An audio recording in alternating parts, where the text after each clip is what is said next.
Capítulo 12. El cura de boxeador al cielo de Santa Rita.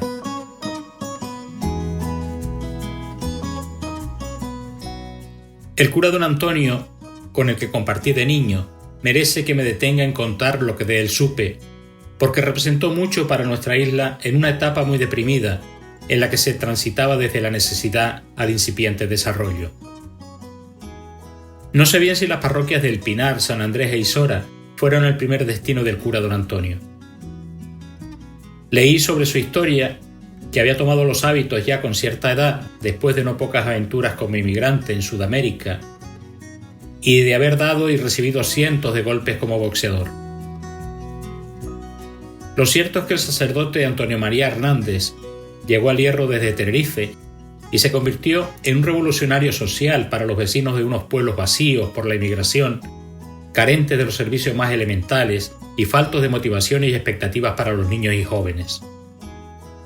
A don Antonio se le atribuye haber creado los Boy Scouts en la isla, lo que revolucionó a la juventud. Haber sido el promotor de las iglesias de San José de Isora, de las casas que no concluyó y la de la Restinga. Para todo eso trabajó directamente como el que más, y motivó a los hombres de cada pueblo para que se juntaran y contribuyeran cada cual con lo que sabía. Fue famosa la rifa de un coche que promovió durante una bajada, cuyo número nunca conoció ganador.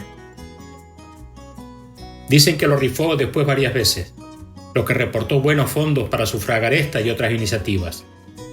Ahí están sus obras. Quizás la actuación más relevante la hizo para la Restinga. Don Antonio se propuso llevar el agua corriente al pueblo marinero del sur de la isla y lo consiguió. Comprometió a muchísima gente para conseguir colocar una tubería desde el acantilado de Iramas, donde estaba el motor de don Juan Casañas para llevar el agua que se extraía y se elevaba desde la galería de la Playa Dulce.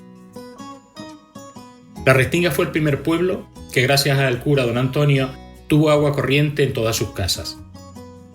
Los pescadores y sus familias accedieron a este preciado bien que aceleró la construcción y el desarrollo del sur del Hierro. La Restinga comenzó a ser desde entonces un pueblo próspero y de futuro. Muchos jóvenes del pueblo, como se refería a la gente proveniente del Pinar, hicieron sus casas en la costa y se convirtieron en pescadores labrándose su porvenir. Pasó mucho tiempo sin que yo supiera del destino de don Antonio.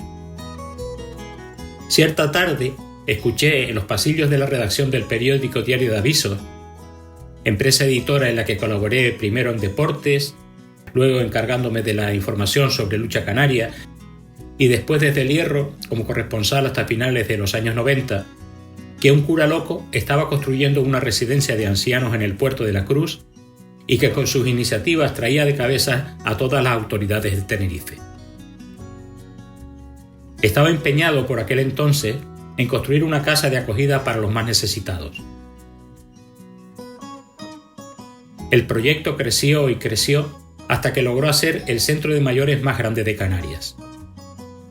Y finalmente acabó siendo integrado en la red de centros de atención social de Tenerife. En la última fase de la construcción del centro de Santa Rita, ya el padre Antonio, en sus últimos años de servicio social, saltó a los periódicos por un anuncio mediante el que vendía parcelas en el cielo. De ello volvió a conseguir suculentos ingresos, con los que consiguió financiar su gran obra. De la labor pastoral de don Antonio y su influencia moral sobre mí recuerdo poco.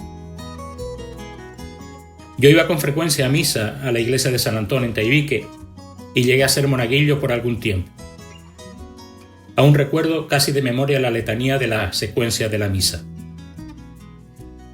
Cada lunes nos preguntaba el maestro, en el grupo escolar, sobre el evangelio que habíamos escuchado el día anterior, para comprobar que habíamos ido a misa.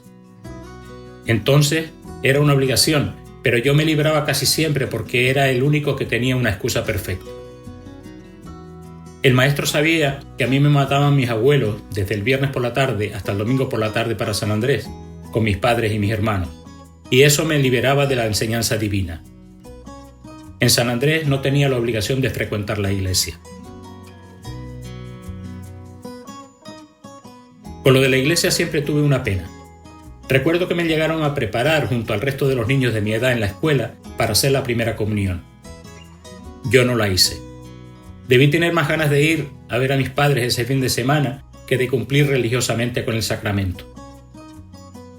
No debí haberle dicho a mis abuelos que me dejaran ese fin de semana en el Pinar, y por eso no llegué a participar en ese día tan especial con mis compañeros de clase. Supongo que el cura me habrá perdonado, porque mantuve la rutina religiosa durante mi formación hasta recibir la confirmación, algunos años después, en la iglesia de San Jerónimo de Taco, en Tenerife. Mi padrino fue Pancho, una persona a la que he sido queriendo mucho. Fue primero chofer y luego socio de mi padre con el taxi en Tenerife durante años. El cura don Antonio María Hernández ha sido una de las personas más relevantes de la época que me tocó vivir de niño. Hacia su memoria, solo tengo sentimientos de cariño y gratitud. No tanto por lo que me hubiera influido sobre mí, como por el bien social que realizó en todos los pueblos de la isla en los que fue cura párroco.